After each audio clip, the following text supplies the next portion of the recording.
Hey, welcome to another edition of Burton Ballers, another windy day. I was contemplating whether to do this video inside or outside because we were having continuous showers, but the sun looks like it's come out for a little bit, so I'll be doing this outside. Excuse the wind. Today I'll be talking about how Tammy Abraham may help move the Lukaku deal along. And Lukaku is getting close because he's already agreed on a 5-year deal.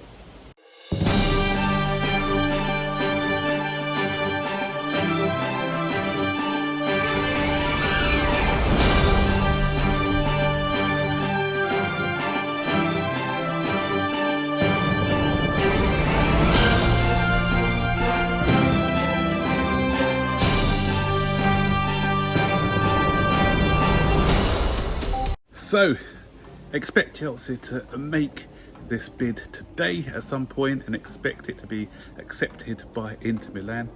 Lukaku's camp is already happy and they've agreed on a 5-year deal, and they are pushing for this move to Chelsea to happen. So, what's happened over the last few days to make Lukaku change his mind? Because we were reading reports earlier that Lukaku was happy at Inter Milan and he didn't have any thoughts about moving on. But when the club you support comes calling, the club you supported as a child, when they make their intentions clear that they want you and they want you badly, then you have to listen. And that's the one thing I admire about Lukaku coming to Chelsea. He supports the club, and when you support the club, you're going to give that extra bit for the club. That's why a lot of people want to see our younger players get the chance, because they grew up as in Chelsea. Most of them are Chelsea supporters, most of them got Chelsea in their DNA. So Lukaku, although he didn't grow up in the Chelsea academy, he's always supported them, and so I'm hoping that he can win big titles at Chelsea, and that'll give us satisfaction, that'll give him satisfaction. So I just want to take you through some of the comments made by Matt Law on the London is Blue podcast. So if you haven't seen that podcast, go and have a look. And so it's quite a good informative piece by Matt Law, in which he breaks down how this Lukaku deal came about. So what he says is Tuchel played a part, Tuchel's role. He had so Tuchel, all those people who are saying that Tuchel didn't want him, Tuchel's a big admirer of him. You may have seen the interview after the Tottenham game, the post-match interview, where he says he likes a profile of a big target man. So sometimes he can switch up the play and knock it a little bit longer, and you're going to have somebody who can hold up the play and bring others in. And we've seen how he works well, Werner works well with a big man as well, so maybe that's in his thinking as well, how he can get the best out of Werner. So so Tuchel had a quick call with him to tell him how he will fit into his plans, and just like Lampard last season when he had calls with some of the players, this played a big role in Lukaku deciding to join Chelsea. So this goes on as we talk Thursday afternoon. This was yesterday. Chelsea are getting very close to landing Lukaku. And I'm always reluctant to say this is in a transfer window, but for what I'm told, the Lukaku one is over. So that's it, you heard it. The Lukaku one is over. This is coming from Matt Law, tier 1 Chelsea journalist who gets briefings directly from the club. Although as he, like me in a way, he's a bit reluctant to say it because it's not over until it's over, if you know what I mean. It's signed, but this is as good an indication as you can think that this deal is going to be happening, unless he gets run over by a truck tomorrow, or Dortmund come back and say, you know what, Chelsea, we'll give you Haaland for 100 million. And so that'll make Chelsea probably rethink, because Haaland was the player that Chelsea wanted. In case everyone thought, why don't Chelsea try a little bit harder to get Haaland? Two things with this. This is what Matt Law said on the matter. He said they got it in strong possible terms back from Borussia Dortmund over the last couple of weeks, that they're just not willing to sell Haaland. So they didn't receive any encouragement. And that's what I've been saying on the streams that I've been going on, or the stream that I went on with the Blue Lounge. I'd said Chelsea are not silly. A lot of people saying, why don't we just pay the extra 30 or 40 million and we'll get him a younger player? Chelsea, as I said, they've looked at all the variables. They've had no encouragement. As I said in my video yesterday, if you haven't watched it, give that a watch. I said even if we offered 200 million, Dortmund were not in a position that they weren't going to say, yeah, we'll let him go. So they want to keep him for that last season. They're prepared to take the hit. More fool them, but that's what they want to do. So so can we stop now saying, why don't we just offer another X million, or 50 million, 60 million? It's not as simple as that. They're not playing ball. End of story.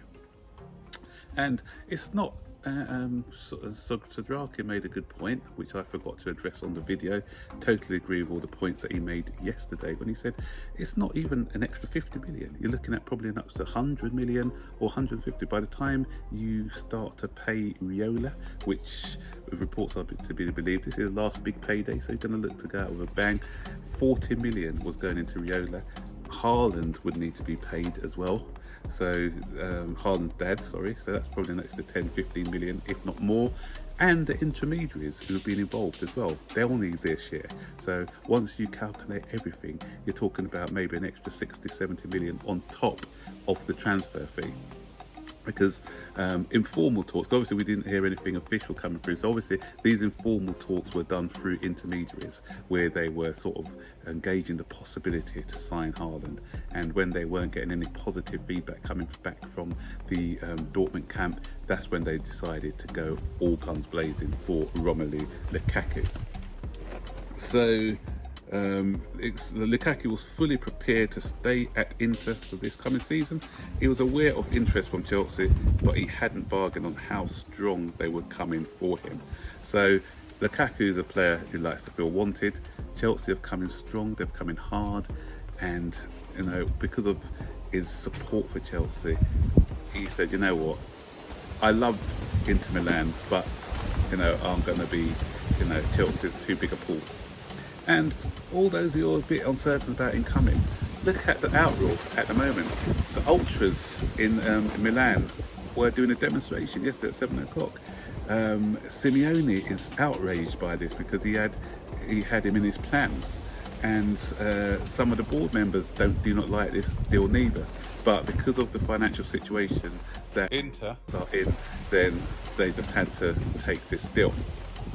So, how does Tammy Abraham fit into all of this? Well, obviously, a replacement needs to be found for Lukaku.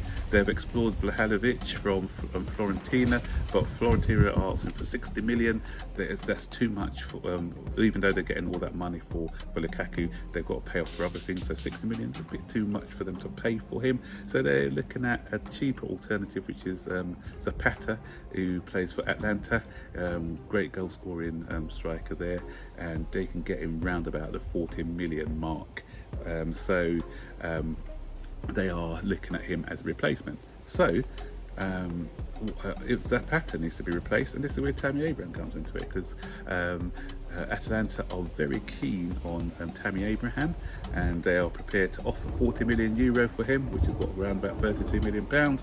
So kind of meets Chelsea's asking price. So that's one to look out for. But Matt Law also went on to say that Tammy Abraham is going to make this a bit difficult for Chelsea, so why should he help them get a striker that is going to replace him and take his position? So you understand his reluctance maybe to move, but if he's ambitious enough and he wants to play first team football permanently, and he tries a different league, he can join his mate Tamori, who's over in Italy at the moment, and that'd be good. And it'd be really interesting to see, I think, how he'll fare in this league, because a lot of people are saying rather than have Lukaku, let's keep Tammy.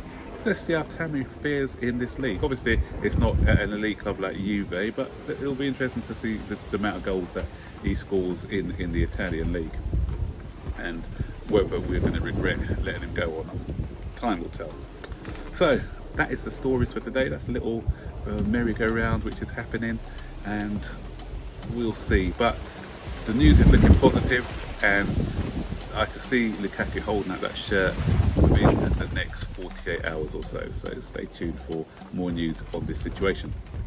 So, what are your thoughts about this Lukaku deal? What are your thoughts about Tammy going to Atalanta? Do you think it'll be good going to another country, try another country, or getting another club over here? Because the talk is, I forgot to mention it before, he really wants to go to Arsenal. You know, that's the club he supported as a boy. So, you know, Lukaku supported Chelsea, Tammy supported Arsenal, so he would like to go to Arsenal. But the Arsenal move is going to be a bit more difficult because they need to sell players to raise funds. They've already bought a couple of players in, Ben White and some others.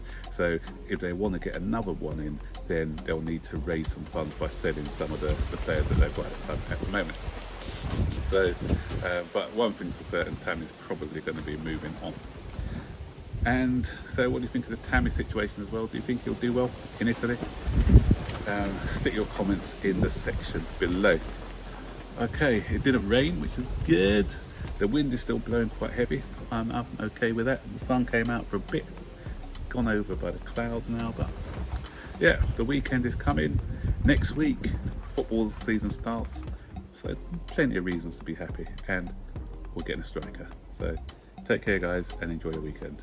Until next time, bye-bye.